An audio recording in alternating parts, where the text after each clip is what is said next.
अस्सलामु अलैकुम वरहमतुल्लाहि वबरकातुह। बिस्मिल्लाहिर रहमानिर रहीम। अल्हम्दुलिल्लाहि रब्बिल आलमीन। अस्सलातु वस्सलामु अला सय्यिदिल मुरसलीन व अला आलिहि व सहबिहि अजमईन। रब्बि इश्रह ली सदरी व यस्सिर ली अमरी वहलुल उक़दतम मिन लिसानी यफ़क़हू क़ौली।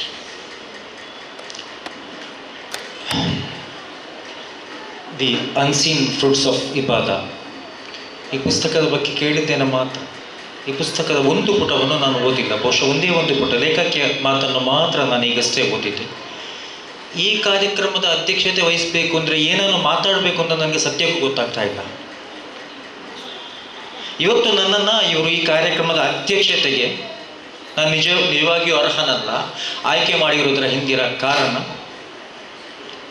ನನ್ನ ಮತ್ತು ಲೇಖಕಿ ಲುಜೇನ್ ಅವರ ತಂದೆಯ ಗೆಳೆತನ. ನಿಮಗೆಲ್ಲ ನಾನು ಇಸ್ಮತ್ ಫಜೀರ್ ಆಗಿ ಗೊತ್ತಿರಬಹುದು. ಇಲ್ಲಿನ ಹಿರಿಯರಿಗೆ ಗೊತ್ತಿದೆ, ನನ್ನ ಕುಟುಂಬದ ಬಗ್ಗೆ ಗೊತ್ತಿದೆ ತುಂಬ ಚೆನ್ನಾಗಿ. ನಾನು ಇದು ಉಳ್ಳಾಲದವರಿಗೆಲ್ಲರಿಗೂ ಗೊತ್ತಿದೆ, ನಾನು ಮಂಚಿಲ ಮೂಸಾಕ ಅವರ ಮೊಮ್ಮಗ.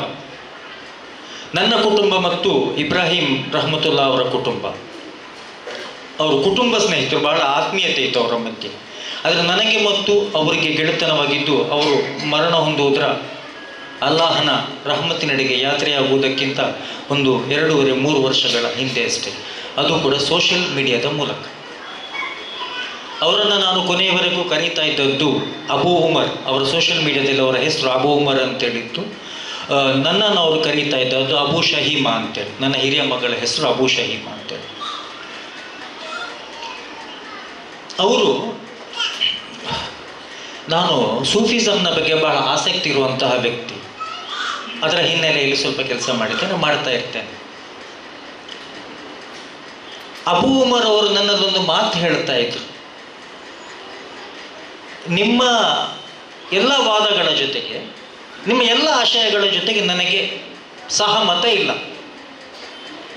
ನನಗೆ ಬಹಳಷ್ಟು ಭಿನ್ನಮತಗಳಿವೆ. ಆದರೆ ನನಗೆ ನಿಮ್ಮಲ್ಲಿ ಏನೋ ವಿಶೇಷತೆ ಕಾಣ್ತದೆ.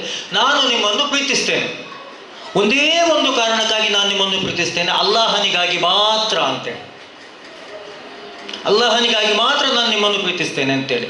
ನಮ್ಮ ಆಸಕ್ತಿಗಳು ಸಮಾನವಾಗಿದ್ದವು. ಪದೇ ಪದೇ ಈ ಮಾತನ್ನು ಅವರು ಹೇಳ್ತಾ ಇದ್ರು. ಅವರು ಕೊನೆಯ ದಿನಗಳಲ್ಲಿ ಎನಪೋಯ ಆಸ್ಪತ್ರೆಯ ಬೆಡ್ಡಲ್ಲಿ ಮಲಗಿದ್ರು. ಬಹುಶಃ ಅವರ ಪತ್ನಿ ನನಗೆ ಕರೆ ಮಾಡಿ ಹೇಳಿದ್ರು, ಇವರು ನಿಮ್ಮನ್ನು ನೋಡಲಿಕ್ಕೆ ಬಯಸಿದ್ದಾರೆ ಅಂತ ಹೇಳಿ. ನಾನು ಆಸ್ಪತ್ರೆಗೆ ಹೋದೆ.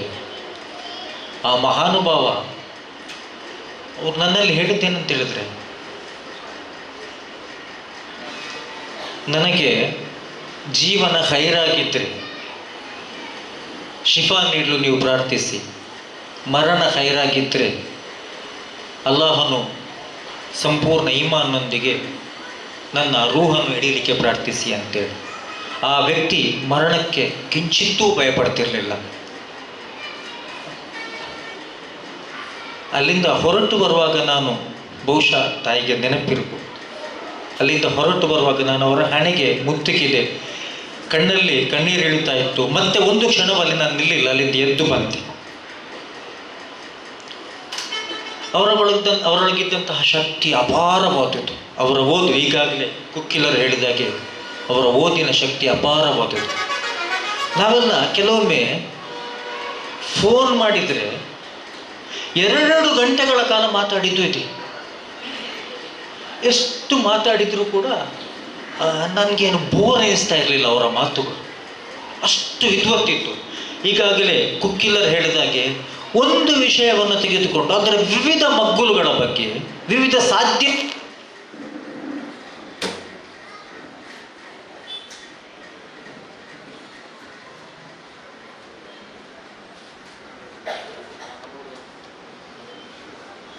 ಗೊತ್ತಿಲ್ಲದಂತಹ ಹಲವು ವಿಚಾರಗಳನ್ನು, ಹಲವು ಒಳಹುಗಳನ್ನು ಅವರು ತೋರಿಸಿಕೊಡ್ತಾ ಇದ್ರು.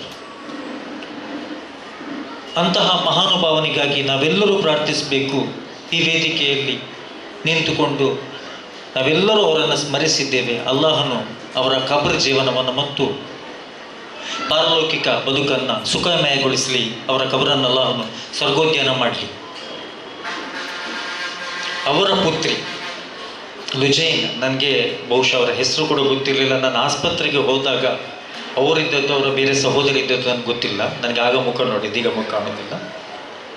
ಅವರು ಮಕ್ಕಳ ಬಗ್ಗೆ ಬಹಳ ಅಭಿಮಾನದಿಂದ ಮಾತಾಡ್ತಾ ಇದ್ರು. ಇನ್ನು ಬಿಟ್ಟು ಇನ್ನೊಂದು ಮಾತು ಹೇಳಬೇಕು. ಉಮರ್, ಅವರ ಮಗ ಉಮರ್ ಈಗ ಕಿರಾತ್ ಓದಿದ. ಆ ಕಿರಾತ್ನಲ್ಲೂ ಕೂಡ ನೋಡಿ,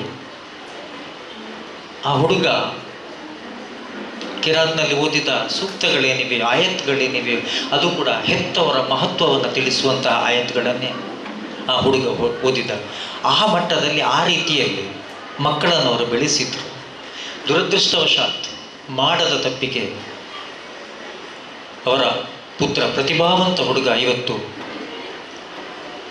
ಕತ್ತಲೆ ಕೋಣೆಯಲ್ಲಿದ್ದಾನೆ. ಅಲ್ಲಾಹನು ಆದಷ್ಟು ಬೇಗ ಆತ ನಿರಪರಾಧಿ ಎಂದು ಸಾಬೀತಾಗಿ ಬಿಡುಗಡೆಯಾಗಿ ಬರಲಿ ಅಂತೇಳಿ ನಾವು ಪ್ರಾರ್ಥಿಸೋಣ.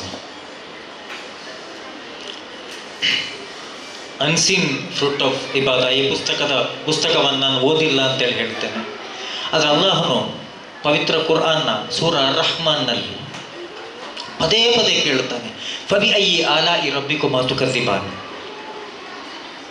ನಾನು ನಿಮಗೆ ನೀಡಿದ ಅನುಗ್ರಹಗಳಲ್ಲಿ ಯಾವುದರಲ್ಲದ ಋಣವನ್ನು ನೀವು ತೀರಿಸಬಲ್ಲಿರಿ ಅಂತ ಹೇಳಿ. ಈ ಪುಸ್ತಕದ ಹಿನ್ನೆಲೆಯಲ್ಲಿ ಇದ್ದುಕೊಂಡು ನಮಗೆ ಅಲ್ಲಾಹನ ಋಣವನ್ನು ತೀರಿಸಲಿಕ್ಕೆ ಸಾಧ್ಯವೇ ಅಂತ ಹೇಳಿ ನಾವು ಯೋಚಿಸಬಹುದು, ಚಿಂತಿಸಬೇಕಾಗಿದೆ. ಅಂತಹ ಚಿಂತನೆಗೆ ಬಹುಶಃ ಈ ಪುಸ್ತಕದ ಟೈಟಲ್ ನೋಡಿ, ಈ ಪುಸ್ತಕ ನಮಗೆ ಒಂದು ದಾರಿಯನ್ನು ತೋರಿಸ್ತದೆ ಅಂತೇಳಿ ನಾನು ಬಯಸ್ತೇನೆ. ಇನ್ನೊಂದು ವಿಚಾರ, ನನ್ನ ಮತ್ತು ಅಬೂ ಉಮರ್ ಅವರ ಮಧ್ಯೆ ಪದೇ ಪದೇ ನಡೀತಾ ಇರುವಂತಹ ಮಾತುಗಳ ಮಧ್ಯೆ ಬರ್ತಾ ಇದ್ದಂಥ ಒಂದು ಮಾತು, ಹಜರತ್ ಆಯಿಷಾ ರಲಿಯಲ್ಲಾಹು ಅನ್ಹಾ,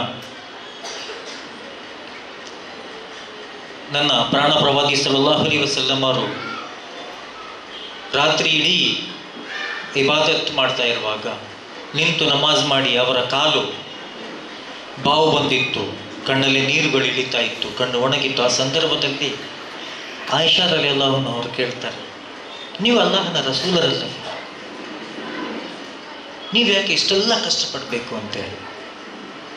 ಇಡೀ ಜಗತ್ತಿಗೆ ಗೊತ್ತಿದೆ ಅವರಿಗೆ ಸ್ವರ್ಗ ಅಲ್ಲದೆ ಸ್ವರ್ಗದ ಪ್ರಪ್ರಥಮ ಹಕ್ಕುದಾರ ನಮ್ಮ ಪ್ರವಾದಿ ಸಲ್ಲಲ್ಲಾಹು ಅಲೈಹಿ ವಸಲ್ಲಂ.